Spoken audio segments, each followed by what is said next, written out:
Good evening, barflies and lounge lizards, and welcome to the Atomic Snack Bar. I'm your host, Mr. R. Sterling, and tonight we'll be discussing 5 more retro post-apocalypse movies. And number 5 on the list is A Boy and His Dog from 1975. Directed by L.Q. Jones, who only has 3 directing credits to his name, including an episode of The Incredible Hulk, A Boy and His Dog is a post-apocalypse dark comedy, and it tells the story of a young man and his genetically engineered psychic dog as they traverse a post-war United States in the future year of 2024. Together, the two search for food and womenfolk for, let's just say, less than friendly reasons. And unlike most stories of this nature, the two don't have the best of relationships. The boy has no real understanding of morals or ethics, and the dog is rather bitter with a dark outlook on life. But the two are forced to stay together to survive. Kind of like me and my Hawaiian shirt guy. The director of the film, the aforementioned L.Q. Jones, is probably best known as an actor, having done numerous westerns including The Wild Bunch and Flaming Star with Elvis. Come on, you didn't think I'd miss an opportunity to bring up Elvis, did you? As to the cast of A Boy and His Dog, the film stars a young Don Johnson as the boy. You probably know Johnson best as Lieutenant Falcon from the G.I. Joe movie, and perhaps a little show called Miami Vice. Then we have Tim McIntyre as the voice of Blood the dog. McIntyre was a film and TV actor as well as a composer and was one of 600 people to audition for the role of Blood. Initially, James Cagney was considered for the role, but supposedly it was felt that he was just too famous and it would have been a distraction. This one really seemed to be a labor of love for director Jones. He not only wrote the screenplay, but also helped finance the picture. What can you say? He just loved inappropriate dogs. And speaking of the screenplay, it was based on a 1969 novella by Harlan Ellison. Ellison was originally going to write the screenplay as well, but it said he was going through a case of writer's block and Jones stepped in. Fortunately, Ellison was pleased with the film overall, though he hated the final line. And finally, Blood was played by a dog named Tiger, who you probably know best from his starring role on The Brady Bunch. There is even a small goof in the film where Don Johnson refers to Blood as Tiger. And number 4 on the list, Day the World Ended from 1955. Directed by the great Roger Corman, who has so many awesome credits to his name, I could and probably should do an episode on that alone. Day the World Ended is an independent post-apocalypse creature feature, and it tells the story of a small handful of survivors who have come together in a small, isolated, and mostly fallout-free canyon after nuclear war. But their problems don't end there. There is also a dangerous three-eyed mutant on the loose. But much like a Romero film, much of the actual conflict is between the survivors, not the creature itself. Shot in just 10 days for a budget of close to $100,000, this is sometimes credited as Corman's first sci-fi film, but he had done some uncredited work on The Beast with a Million Eyes and produced Monster from the Ocean Floor previously. And Day the World Ended starred a gentleman by the name of Richard Denning, who you probably know best for Creature with the Atom Brain, Target Earth, The Black Scorpion, and Creature from the Black Lagoon. And if you don't, well, you're dead to me. I kid. And yep, I used that joke again already. Now let's get to the really juicy stuff here. The creature in the film was designed by, built by, and worn by the great Paul Blaisdell, bottoms up patrons. And I'm starting to wonder if I'm actually capable of using his name without adding the great in front of it. I don't think I can. But what is really awesome about this one, not only did Blaisdell get credit for the role, but his name appears in the opening credits. Good on Roger for that one. And if you're new to the snack bar and you don't know Paul Blaisdell by name, he was one of the greatest monster makers of classic sci-fi. Day the World Ended was released in December of 1955 on a double bill with The Phantom from 10,000 Leagues. It would also get a made-for-TV remake by Larry Buchanan in 1969 called In the Year 2889. This was nothing unusual for Buchanan, having remade multiple AIP films such as Invasion of the Saucermen and It Conquered the World, just under different titles. And number 3 on the list, Zarda from 1974. Directed by John Boorman, who is probably best known for Point Blank, Deliverance, and Excalibur, Zardoz is a science fantasy film. and it tells the story of a former bikini model turned brutal warrior named Zed, who is an exterminator, not of the insect variety, for a giant floating stone head known as Zarda, who provides his people with guns in exchange for food. Well, Zed's not having that anymore. So he stores away inside the giant floating head and kills the pilot, a weirdo with painted on facial hair, much like myself. Soon Zed finds himself in a vortex, which is the home to an advanced hidden society of psychic hippies who have been pulling the strings of the outside world, and slowly the mystery of Zardoz unfolds. And the film stars a mustached and ponytailed Sean Connery, a look he would further refine in the Highlander films. But this wasn't originally going to be the case. Initially, the film was set to star Burt Reynolds, who Boorman had worked with on Deliverance, but Reynolds dropped out due to a health issue. There was also a rumor, that I started just now, that it was because he saw his costume for the film. Knowing that much Burt was too powerful for the average person to handle, he stepped aside, because that's just the kind of guy he was.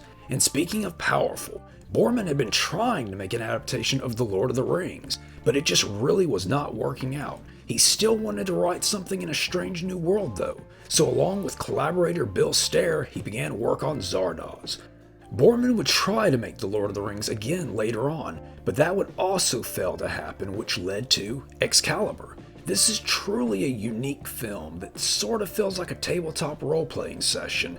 Many are quick to write it off because of the strange look and almost surreal story. But if you dig odd sci-fi and the more surreal elements to Excalibur, this one is certainly worth a watch. And it was one of the most highly requested films when I did the first episode of this ongoing post-apocalypse series. And on that, we should take a break. The Banana Splits, brought to you by Kellogg's. Kellogg's puts more in your morning. More nourishment. More flavor. More fun. It is a time when those who control the magic control destiny. When spectral knights battle evil darkling lords. Visionaries, knights of the magical light. Visionaries, with magical powers they fight. Visionaries. They're attacking. Use your mind control power. They stolen it. Now I'll control their minds. And my magical power will shape the earth. Visionaries, knights of the magical light. Visionaries from Hasbro. The Atari XE. 2 systems in one for twice the fun. With the Atari XE game system, I can experience all the excitement and challenge of the arcades and the real-life action of sports. Or, I can use the Atari XE as a computer to help me with my homework. 2 systems in one for twice the fun. The Atari XE. And now Atari will give you a $50 rebate on your XE system, making your cost under $100. System includes console, keyboard, joystick, light gun, and 3 software programs. Great games. Helpful computer applications. See your Atari dealer for details today. And we're back with number 2 on the list, and that's Damnation Alley from 1977. Directed by Jack Smite, who you may know from films such as Airport 1975, The Illustrated Man, and the TV remake of Double Indemnity, Damnation Alley is a post-apocalypse road movie with a bit of creature feature thrown in for good measure. And it tells the story of an Earth tilted off its axis due to World War III. The sky's radioactive, there's massive storms, and there's a bunch of mutant insects and arachnids. After a missile base is accidentally destroyed, a small group of survivors head out on the road in 2 Landmasters, which is a 12-wheeled amphibious armored vehicle. And thus the fun begins as we follow the group through Damnation Alley, an area that, while dangerous, avoids the intense radiation zones. The film stars Jan Michael Vincent of Airwolf and Alienator fame. Vincent was not only an actor, but came from a family of bank robbers. His grandfather and several uncles were all arrested for taking part in the family business. We also have George Peppard of the A-Team, in the film that is, not in bank robbing. This was a semi-recent first-time watch for me, recommended by viewers of the channel. But for some reason, I saw Peppard in the credits, but my brain translated that to Kennedy. So for the first half of the movie, I kept waiting for George Kennedy to show up. It did hit me though, eventually. And finally, we have a young Jackie Earle Haley in the film, but we don't know anything about gruffed voice skinny weirdos here at the snack bar. Damnation Alley was based on a novel that was based on a novella of the same name by Roger Zelazny. No clue on that pronunciation. Apparently, the original script by Lucas Heller was much closer to the book. Zelazny was quite surprised when he saw just how different the finished film was. As I mentioned, this one has some great creature feature moments with some giant scorpions and killer cockroaches.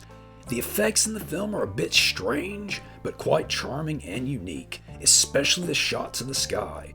Watching this one, I was quite often reminded of my favorite video by Crocus, Screaming in the Night.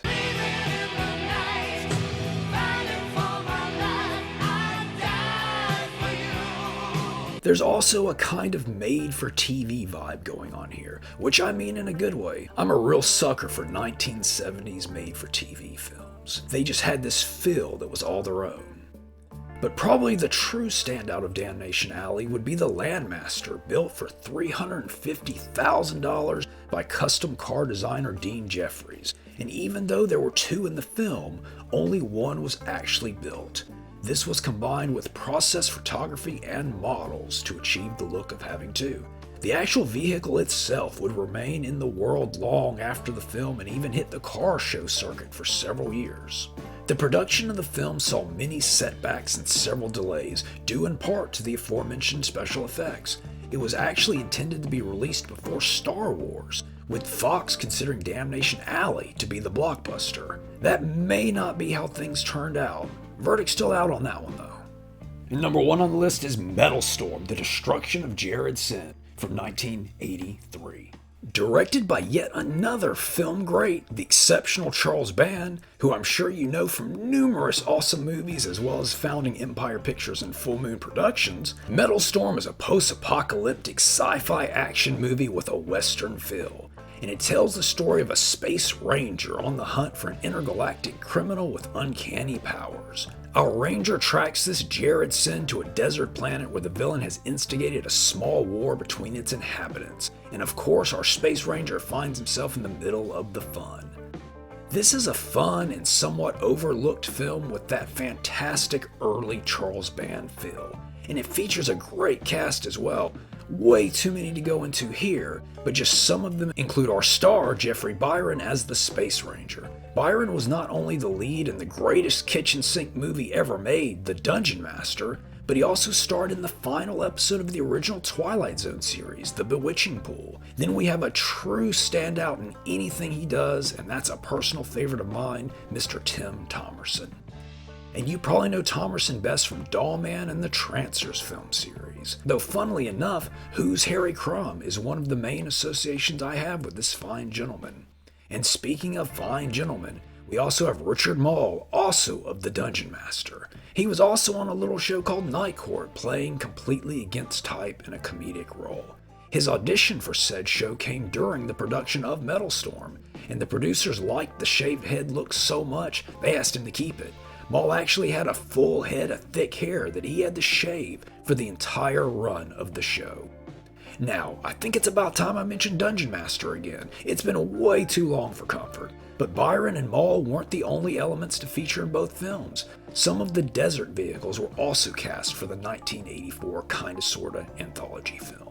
There was even more reuse afterward. The tagline of the film, "It's high noon at the end of the universe," was also used for Oblivion 2 Backlash, released by Full Moon, another great space western. And now it's time for more supposedlies, which is just a good sign of good quality YouTubing, really. But supposedly, and I could not confirm this anywhere, but I thought it was neat, so I figured I'd mention it, but supposedly, there was a Metal Storm video game in the works for which Band shot extra footage to connect the two. If anyone knows about that, do let me know. The fate of the universe could hang in the balance.